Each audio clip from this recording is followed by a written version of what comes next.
कुरुवंश के प्रथम पुरुष का नाम कुरु था। कुरु बड़े प्रतापी और बड़े तेजस्वी थे। उन्हीं के नाम पर कुरुवंश की शाखाएं निकली और विकसित हुई। एक से एक प्रतापी और तेजस्वी वीर कुरुवंश में पैदा हो चुके हैं। पांडवों और कौरवों ने भी कुरुवंश में ही जन्म धारण किया था। महाभारत का युद्ध भी कुरुवंशियों में ही हुआ था। किंतु कुरु कौन थे और उनका जन्म किसके द्वारा और कैसे हुआ था, वेद व्यास जी ने इस पर महाभारत में प्रकाश डाला है। हम यहाँ संक्षेप में उस कथा को सामने रख रहे हैं। कथा बड़ी रोचक है और बड़ी प्रेरणादायिनी है। अति प्राचीन काल में हस्तिनापुर में एक प्रतापी राजा राज करता था। उस राजा का नाम सौरण था। वह सूर्य के समान तेजवान था और प्रजा का बड़ा पालक था। स्वयं कष्ट उठा लेता था पर प्राण देकर भी प्रजा के कष्टों को दूर करता था। सौरण सूर्य देव का अनन्य भक्त था। वह प्रतिदिन बड़ी ही श्रद्धा के साथ सूर्य देव की उपासना किया करता था।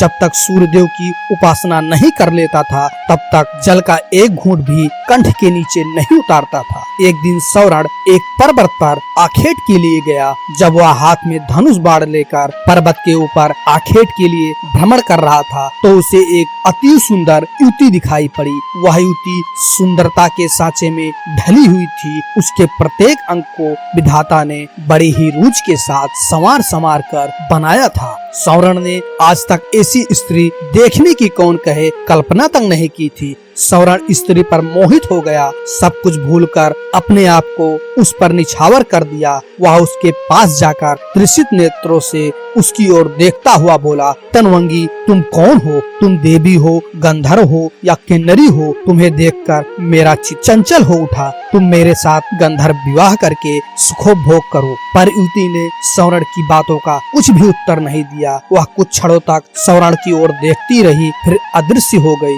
युवती के अदृश्य हो जाने पर सौरण अत्यधिक आकुल हो गया। वह धनुष बाण फेंककर उन्मादों की भांति विलाप करने लगा, सुंदरी तुम कहाँ चली गई?